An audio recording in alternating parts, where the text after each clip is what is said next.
Item builds in Smite are one of the most fundamental mechanics. It can make or break your game. It's the most common thing I get asked about when coaching new players, and it's one of the things I see the most people get wrong. But is it really as difficult as it seems? Well, hopefully not, if you follow this series of videos that I'm putting together to help you understand it. This is one about developing a process to show you how to build a god you may be playing for the first time. My coaching style is to teach people a process that they can follow, to develop their own methods and understand the reasoning, rather than just parrot learning where you do things but you don't really know why. In my opinion, you should never ask somebody else for a build on a god. It only takes 5 minutes to learn how to build, and it's way worth the investment. Before we get started, I've already made a list of 13 fundamental rules which you should follow when building. I'll put the link in the description below. Tip 1. Before you start building, you should know what you want to get out of the god. Usually this coincides with the role you might be playing in Conquest, but other game modes exist as well, so it can come down to your class. This isn't set in stone though, and obviously some gods cross role and class lines, and some have unique builds that are quite unconventional for that role or class. But for argument's sake, let's keep it simple and give you a baseline. So, when you're building a hunter or an ADC, you want fast single target damage. You need power and you need attack speed, and this applies to every hunter without exception. The variation does come in, however, when you want to add crit or lifesteal into your build. Never try and get all three, pick one, maybe two and specialise, but I've already done a video on building hunters which I will put in the description below. If you're a mage or a mid laner, most mages are there to do high area damage and control teamfights. You need power, you need penetration, and you need cooldown to keep the hurt coming. But you also need mana to ensure you can keep casting those abilities. But mages are the softest of targets, so lifesteal can help you stay alive. Hybrid defensive items and shield items can be useful too if you don't feel you have the protection from your frontliners. But fundamentally, damage is king. If you're a warrior or solo, you are a frontliner, you need protections and you need health. The rest can be variable. If they are an aggressive frontliner, you can dip into a little bit of damage, but remember you are a tank first and foremost. Something to counter the enemy always works well on a warrior too, but you need to be present in teamfights, and you can't be if you're too easy to kill. If you're support or guardian, you are a tank, you have to have protections, but you also need aura items to buff your allies and to debuff the enemies. You need health to stay alive, you need cooldown to set up kills for your allies and keep teammates safe from enemies. Good supports completely control how fights go, so make sure you are alive for all of it.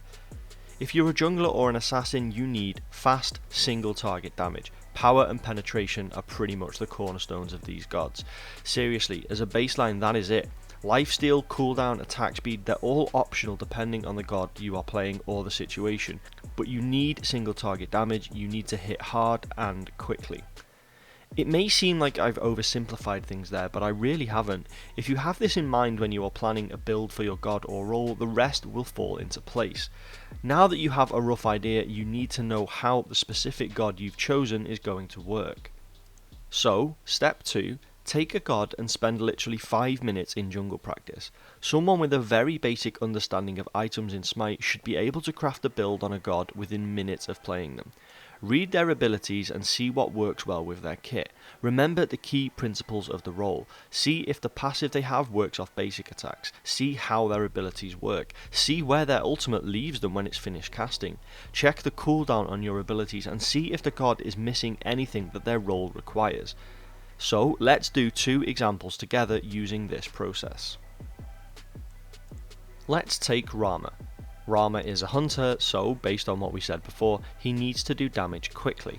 So let's have a look at his kit. So he has an attack speed steroid that boosts the speed of his basic attacks, he's got a roll to escape, and he's got a steroid that boosts the damage of his basic attacks. He doesn't have any healing in his kit, so basically all of his damage is going to come from his basic attacks. So we can pretty much rule out that we don't need cooldown, we don't need mana, and we don't need any items that work off ability effects. We need items that are going to proc effects from basic attacks, and buff his basic attacks. So crit and penetration is going to do you pretty well. Executioner, kin size, golden bow. You also may want some lifesteal for a little bit of sustain. Devourer's Gauntlet, Assai, Atlanta's Bow, these all build into attack speed and other core stats too. Items that other hunters get like Crusher, Transcendence, Hydras, Jotuns, they're not so useful here because the damage is going to be coming from our basic attacks, not our abilities. I see so many people buying items like this on hunters like Rama because they've seen other people buy them on other hunters, but it doesn't work like that. Gods have specific types of items that work well on them. Now let's try a solo laner, Nike. Well, she's a frontline tank, so protections and health are a must anyway, but her abilities include a shield that can absorb basic attacks and push people away, she's got a leap that does damage, and her ultimate does damage in a circle around her. Well, what we can take from this is that Nike has to be in close to enemies to be effective, meaning you will have to double down on that defense if you want to be able to take the hits. Her shield ability means that you can face off against hunters quite well, you can absorb their damage and push them away, so let's double down on that with the hide of the Nemean Lion, making you even more difficult to be dealt with.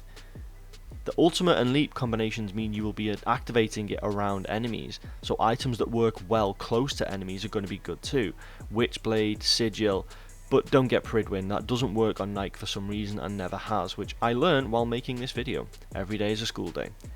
But what it means is that if we jump in, we can be a ticking time bomb of damage, forcing enemies to attack us or run away, and this leaves your allies a chance to follow up.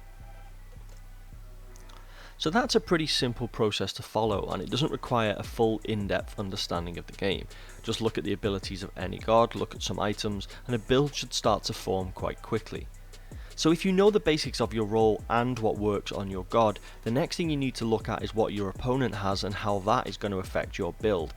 There are certain things that you have to counter build, or someone in your team has to counter build, otherwise you run the risk of losing team fights.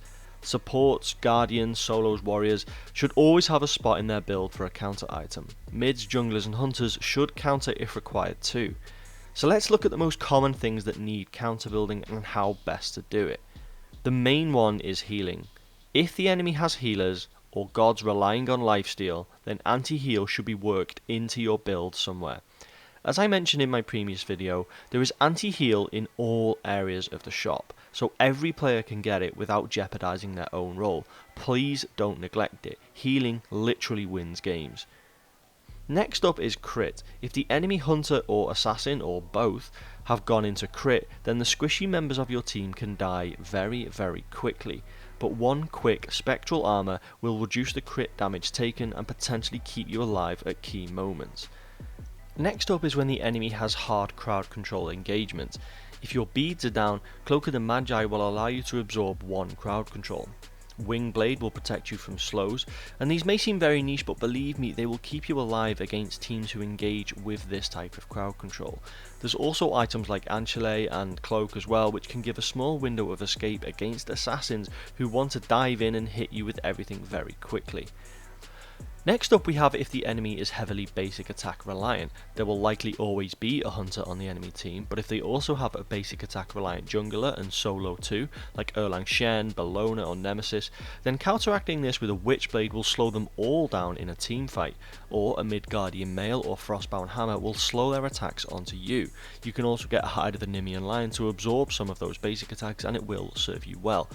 In all honesty, there are 100 combinations of items that you can counter build your opponents, and this video could go on for 10 more minutes.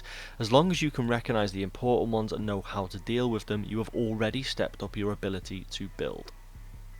After that, you should now have a clear process to follow when you are building for God.